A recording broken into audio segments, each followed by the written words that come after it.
Alors, je m'appelle Laurent Sistac, je suis réalisateur de films documentaires et on a réalisé un film en partant de La Réunion pour aller jusqu'au Népal, dans la haute vallée du Langtang, en Himalaya. L'objectif Langtang, donc le film, raconte l'histoire d'un groupe d'élèves de La Réunion qui ont été pilotés par un enseignant d'EPS qui s'appelle Thierry Renard et qui a emmené avec des collègues un groupe de 24 élèves à peu près qui sont issus de différents collèges et lycées plutôt de Saint-Paul et de La Réunion jusqu'au Népal. Donc c'était un challenge assez intéressant parce que c'est des élèves qui sont peu ou pas sortis à la fois de leur milieu familial et de leur île. Et l'idée c'est de les emmener découvrir le monde et la montagne. Un jour, j'ai reçu un mail de Thierry Renard qui devait chercher un réalisateur qui était plutôt sensibilisé à la montagne. Et c'est comme ça qu'on a sympathisé et que l'histoire s'est faite. Objectif Langtang, c'est un trek. Bien sûr, on monte à un sommet jusqu'à 4300 mètres d'altitude. C'est aussi et avant tout une aventure humaine. C'est-à-dire qu'il y a à la fois un vécu très sensible de la part des élèves, et puis, c'est un objectif humanitaire. C'est à la fois emporter des fours solaires pour les habitants qui ont peu de moyens de combustion. C'est à la fois aussi un atelier optique pour pouvoir apporter aux gens des lunettes de vue, tout simplement, qui ont été récoltées par les élèves à La Réunion. Et une découverte culturelle par des spectacles musicaux et dansés de La Réunion, présentés aux villageois de cette haute vallée du Langtang. Il y a eu, comme vous savez, 2 ans d'interruption Covid et ça c'était quand même très compliqué.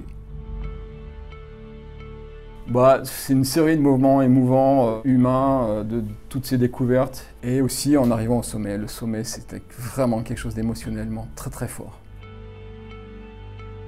C'est pas du tout un documentaire que informatif. C'est à la fois une aventure de montagne, effectivement, parce qu'il y a quand même une série de porteurs, il y a une difficulté quand même, c'est quand même quelques jours de marche qui sont assez soutenus jusqu'en altitude, mais c'est d'abord une aventure humaine, et un rapport aussi avec tous ces élèves que je trouve très touchants.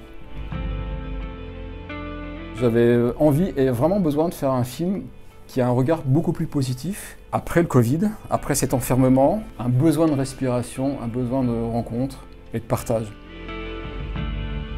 L'inclusion, ce que je trouve intéressant, c'est qu'il y a une diversité ethnique et culturelle dans les élèves. Tout le monde est mélangé, il n'y a aucune différence. Et un très bel aspect du projet, il inclut aussi 2 élèves en situation de handicap. Et en fait, ils ont démontré qu'ils étaient tout à fait capables de monter et de s'inclure dans un groupe.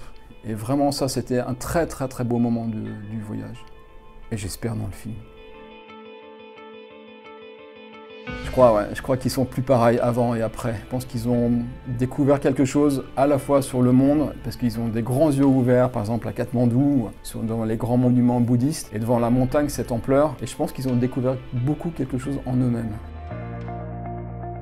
Une belle révélation, une belle anecdote du film, c'est qu'à un moment donné, on les filme et ils annoncent qu'ils veulent revenir dans 10 ans. Et oui, si dans 10 ans je suis là, moi je les accompagne.